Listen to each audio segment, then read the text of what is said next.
Hey guys, it's Timothy here. We are on day 4 of spoilers for Conspiracy Take the Crown. A few less today than we've gotten previous days, and a lot of red spoilers. Tons of red ones today. But we're going to go ahead and check them out. Starting right here with this mythic rare sorcery, Subterranean Tremors. This is X and a red. Deals X damage to each creature without flying. If X is 4 or more, destroy all artifacts. If X is 8 or more, put an 8/8 red lizard creature token onto the battlefield. So this is kind of a strictly better Earthquake. Not strictly, I guess. It can blow up a lot of your stuff too, but pretty much a strictly better Earthquake. And a really cool design to it. So an X spell that really incentivizes you to use it really late in the game, but has different modes, so to speak, throughout the game. So if you pay 3 or less for X, then you're, essentially dealing 3 damage to all non-flyers. Once you get to 4 and you're blowing up artifacts, then you're really getting into it. And then if you can ever pop this out for 9 mana, 8 for X, and you get that 8/8 lizard, it just seems fantastic. It's very similar to the design of Crush of Tentacles, where, you're trying to wipe the board and leave behind an 8/8, except it's red instead of blue. So probably intentionally the red version of Crush of Tentacles, not Surge of Tentacles, but really cool card. Obviously, this is a slam dunk pick in Conspiracy Draft, simply because there aren't very many board wipes, and this can serve as a board wipe against non-flyer decks. Do keep in mind that it doesn't actually hit flyers no matter how much mana you pay, so that's very relevant. Also, there might be a little artifact sub-theme going on in the set. Maybe. Can't really confirm that, but slam dunk of a pick. Absolute first pick card when it comes to draft, and very playable in Commander, especially Rasheen the Wanderer decks, or Meander, or whatever his name is. Moving on to our next red rare. This is Volatile Chimera. 2 and a red for a 3/2. Those are decent stats. The creature type is Elemental Chimera, which I think is sweet. I don't know that there is one of those already, but this is another Draft Matters card. Before you shuffle your deck to start the game, you may reveal this card from your deck and exile 3 or more creature cards you drafted that aren't in your deck. So you're not taking creatures out of your deck. You're just using creatures that happen to be in your sideboard to kind of initiate the effect. You also have to reveal it at the beginning, similar to that blue Savant guy that we saw a couple days ago. The activated ability here is 1 and a red. Choose a card at random you exiled with cards named Volatile Chimera. Volatile Chimera becomes a copy of that card and gains his own ability, so he can do it again. This is a pretty sweet card. So on its base stats, it's a 3/2 for 3, so you'll already play it. And you'll probably toss, even if you don't have anything super busted in your sideboard, you'll probably toss a couple different kinds of cards in there. Just so you can take advantage of this effect. So even like a weak flyer, even if it's a downgrade, the possibility of turning this into a flyer is pretty neat.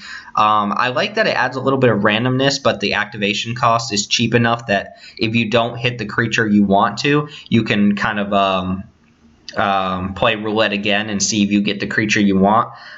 What's really nice about this is sometimes you draft like a couple 6 or 7 drops, and you can't really afford to put them all in your deck, so some of them have to stay on the sideline. Those are the perfect types of cards to exile with this effect. And also worth noting on this guy is when you activate his ability and you become the target, or you become a copy of whatever creature you landed on, it's not like that creature's used up and is no longer a possibility to hit. You can, in fact, use the ability again, change to something else, and then change back to that creature. It's always going to cycle between those 3. And if you ever draft multiples of this guy, then you get to exile additional creatures, and then you're playing roulette between 6 different creatures. So really cool design on this card. Unfortunately, it doesn't translate into Commander at all, since you're not drafting it and you don't have that draft sideboard. So kind of disappointed there, because it would fit in your elemental decks, your Horde of Notion decks, stuff like that. But unfortunately it doesn't. Its effect doesn't really work. Garbage Fire. Garbage Fire is 3 mana for an instant at common. Reveal it as you draft it, and note how many cards you've drafted this draft round, including Garbage Fire. Garbage Fire sounds stupid. Garbage Fire. Deals damage to target creature equal to the highest number you noted. 4 cards named Garbage Fire. First thing that comes to mind, this doesn't hit players, so don't try to send it to the face. It hits creatures only. It is instant, which is where you want burn like this to be. And it's actually a pretty powerful card, obviously dependent on when you draft it. It's not a first pick. You would never first pick this card, which is interesting because good burn spells happen to usually be very high picks, but this incentivizes you to kind of wait a little bit. Around, I want to get probably 3 damage off this before I'm happy, so if I ever see this 4th pick or beyond, it obviously just gets a little bit better.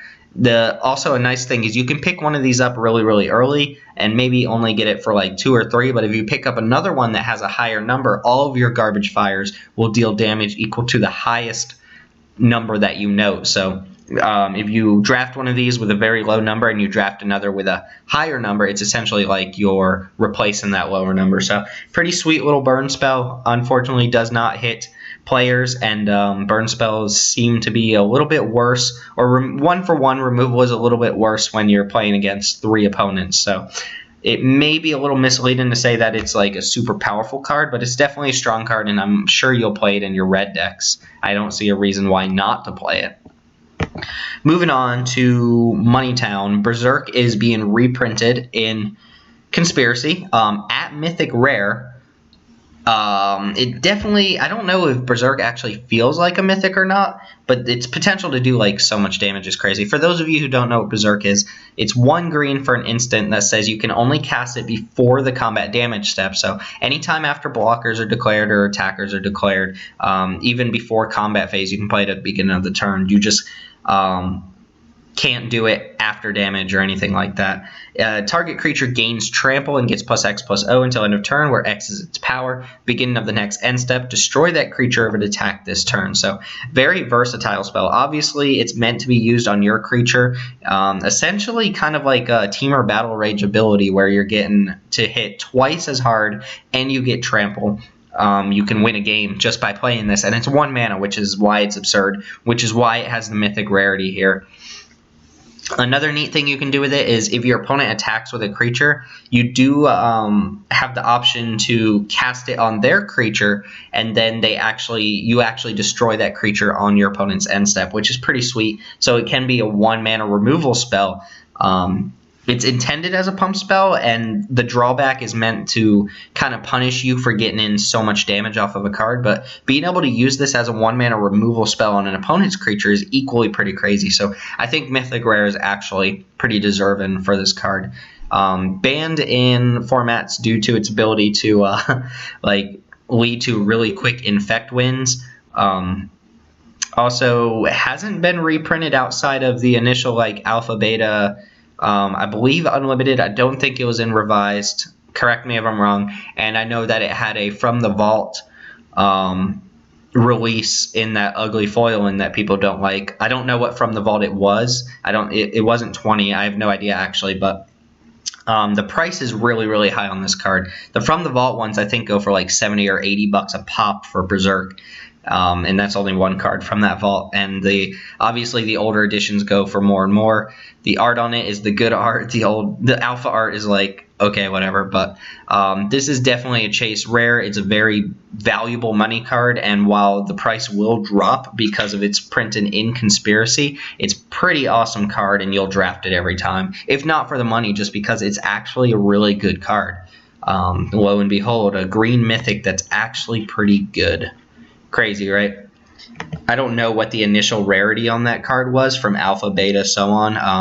I can't tell, but if you know what it was, it's probably pretty up there. Moving on to more red rares. Skylon Despot is 7 mana, 5 and double red for a rare 5/5 dragon with flying. Oh, it has flying, crazy. When it enters the battlefield, you become the monarch, so you're going to draw that card on your end step. Keep that in mind. At the beginning of your upkeep, if you're the monarch, put a 5/5 red dragon creature token with flying onto the battlefield. That is a super strong ability in case you haven't it hasn't clicked. Just a free 5/5 for being the monarch. Now, the thing with red is red wants to attack a lot, right? And that means red leaves its defense open a lot as well. which means that it's probably easier to steal the crown from a red player since they likely aren't holding back a lot of creatures just to block. Keep in mind, red kind of gets the pretty stiff end of the stick in multiplayer games because it's a color that's meant to be attacking, but it's so hard to take out 3 opponents in the same traditional way you would with a red deck against 1 opponent. The cards like this definitely get you there, though. So you'll probably play this. You'll probably hold back as much as possible just to maintain being the Monarch, and then on your upkeep, a free 5/5 every turn that you're up the Monarch is pretty crazy. So this is a great card to follow up a board wipe with. It is 7 mana, so if you can't maintain being the Monarch, this card gets a lot worse. But on its face value alone, it's pretty good for a dragon. The stats, if you ignore all the abilities, or I guess if you ignore the last ability, it's still a decent card. It's kind of 7 mana, 5/5 draw a card at minimum with the potential to be, game winning, completely game breaking. And the longer the game goes on with you being the Monarch, the easier it is for you to maintain that because you're just going to build up a dragon army with no effort at all. Anyway.